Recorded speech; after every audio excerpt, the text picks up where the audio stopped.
Hello, and welcome back to Bursting into the Scene, episode number 6. We're going to be talking about disrupting an industry.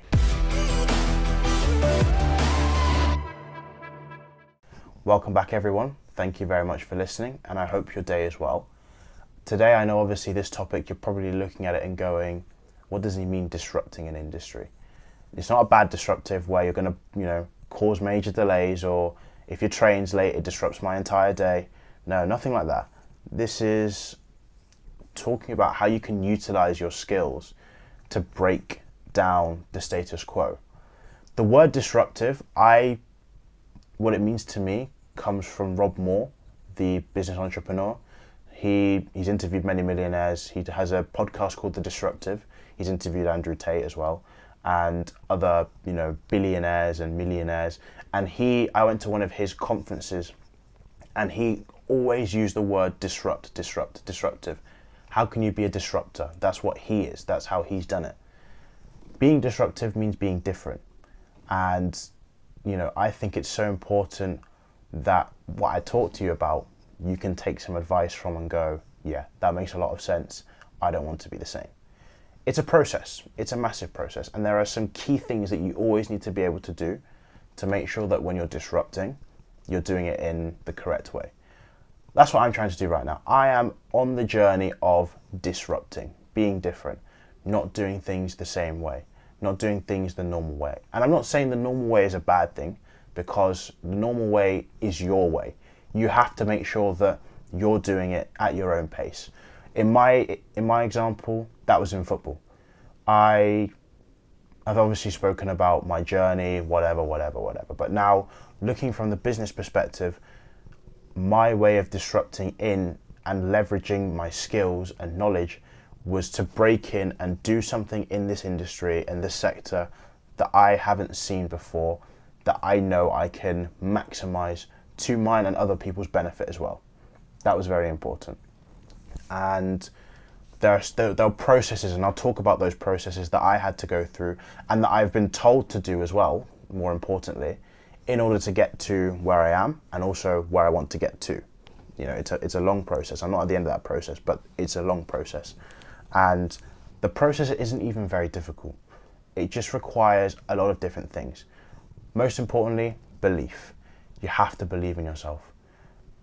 If you don't believe the process is possible, you won't be able to disrupt, because no one else is going to believe in disruption. If things are going a certain way, you have to, no one else is going to believe in that apart from you. If you believe that, then you're going to make everyone else believe that at some point. You have to convince yourself first. Number 2, you have to be prepared to do difficult things that maybe you don't want to do, but you know that they're going to have a long-term benefit. I'm sure this advice you've heard so many different times. For me, it was in the beginning, like trading time for skills acquisition. That's what I call it.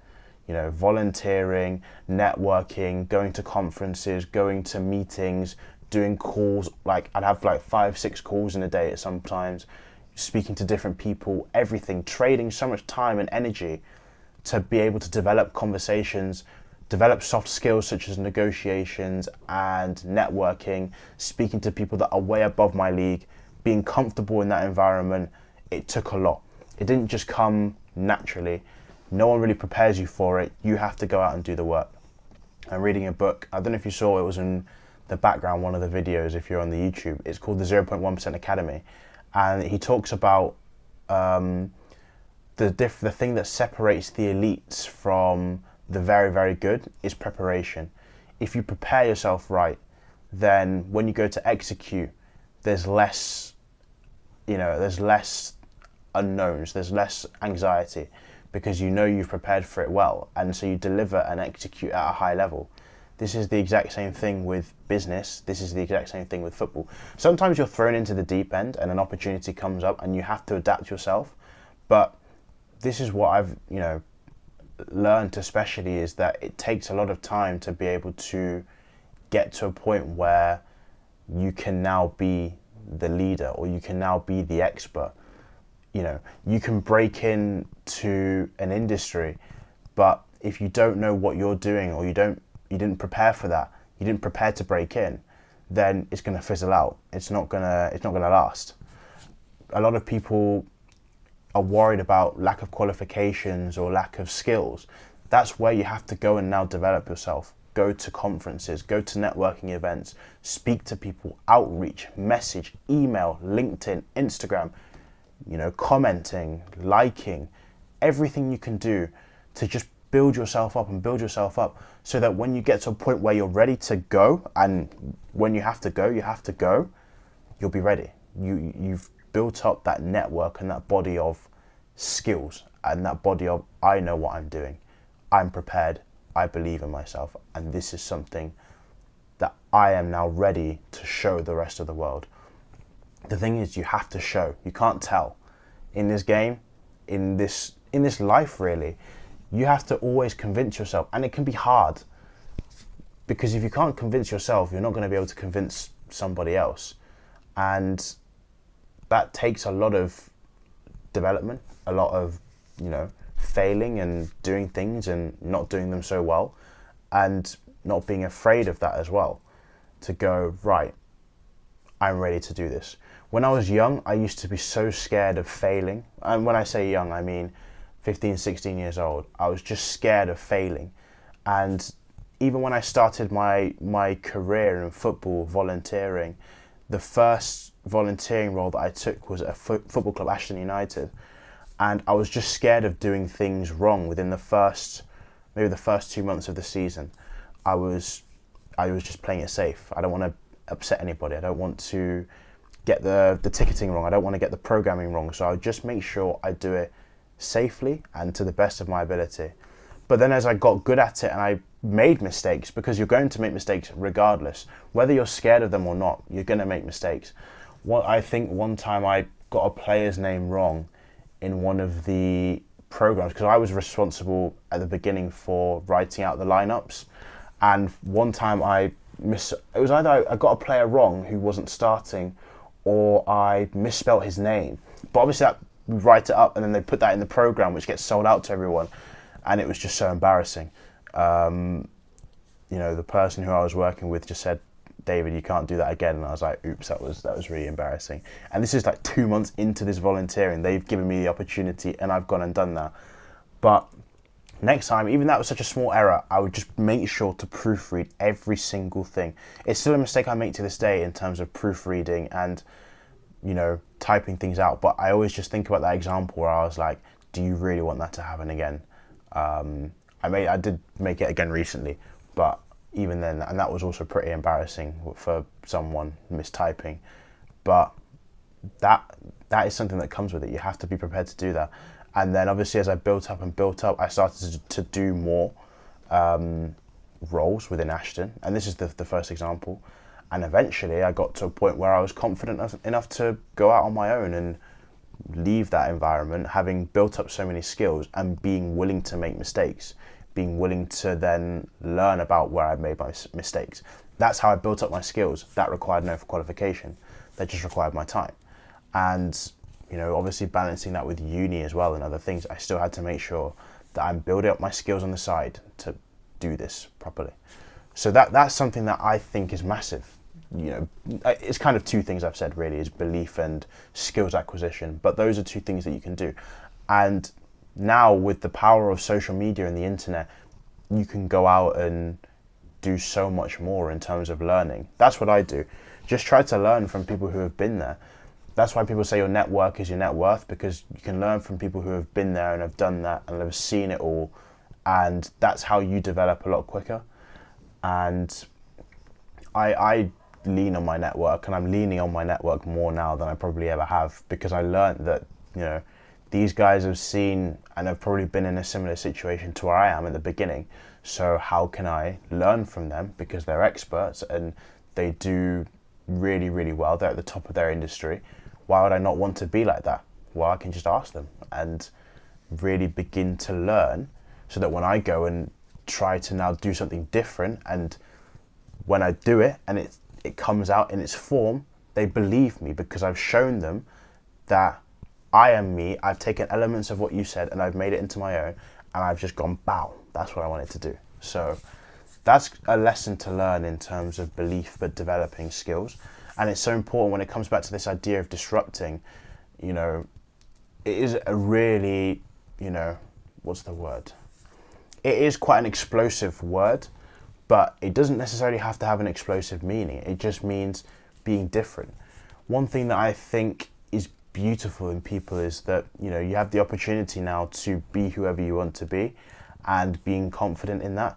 That's something that I've always struggled with, is not trying to be, you know, trying to lean into too many other things and influences, but trying to lean into my own. That in itself is disruptive, because if you can maximize that yourself, like I said in previous episodes, you have skills and people have talents. They just don't really let those talents show. You have the opportunity to disrupt in that way. It's just making the most of it. And, you know, I mean, you just have to utilize that power. And I'm not trying to be some like, oh my God, you know, prophesizer or something like that. No, I'm just trying to say it's kind of in there, but people don't really have that knowledge that they can go and access it. And it's only until you do something that then you actually realize, oh shoot, like, yeah, I can do that. I have that skill. Now I'm going to take it the next step and the next step. And suddenly I'm starting to make waves. I love that word, making waves. That's great, actually. I like that. So just do that. And it takes time. It takes a lot of learning, a lot of processes. There are so many different disruptors now in sport that have probably taken years to develop. I like the Kings League that Gerard Piqué has. That is such a disruptor, because we have never ever seen before that model of football. If you don't know what it is, go and research it. I don't have the time to explain. And unless he wants to sponsor me, Gerard Piqué, would you like to sponsor me? Then I won't go out and explain what the Kings League is.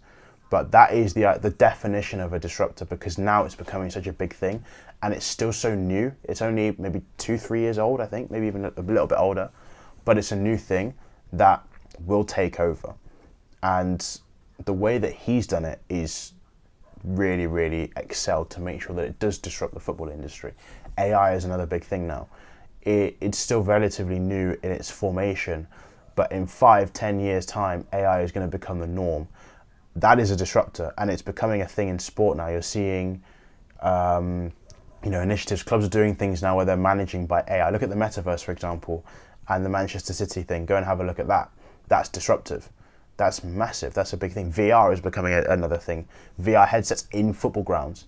I saw for the Manchester United Fulham game, the first game of the season, on Twitter, there was a video of, I don't know if it was a cinema or something, where fans could sit in the ground, sit in a cinema and have like a seat that looked like they were in the stadium.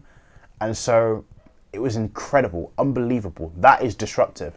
And the business owner who's probably done that, I don't know who it is, has probably spent 5, maybe 10 years. Because VR obviously has always been a thing, you know, virtual reality, if you don't know what that means. But tailoring it to football and now immersion and an experience, he disrupted the industry. He made it different. Wow, lo and behold, that is going to be viral. That's going to be massive. I personally believe that having virtual reality where now during the game you can have that fan experience without being at the ground is going to be huge. Every club, I imagine, especially the Premier League, the top level clubs, will be doing that, and will sell that out. Whether it's the club, whether it's the league, he is now leveraged. He can leverage that. He has disrupted virtual reality.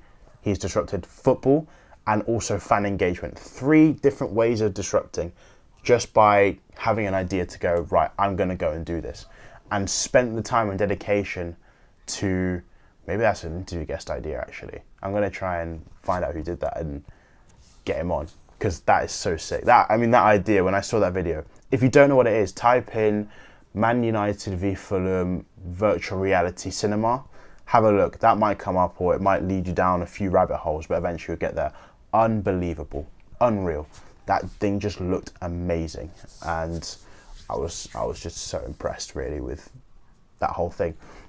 And the thing is, that's something that is doable. There's so many different...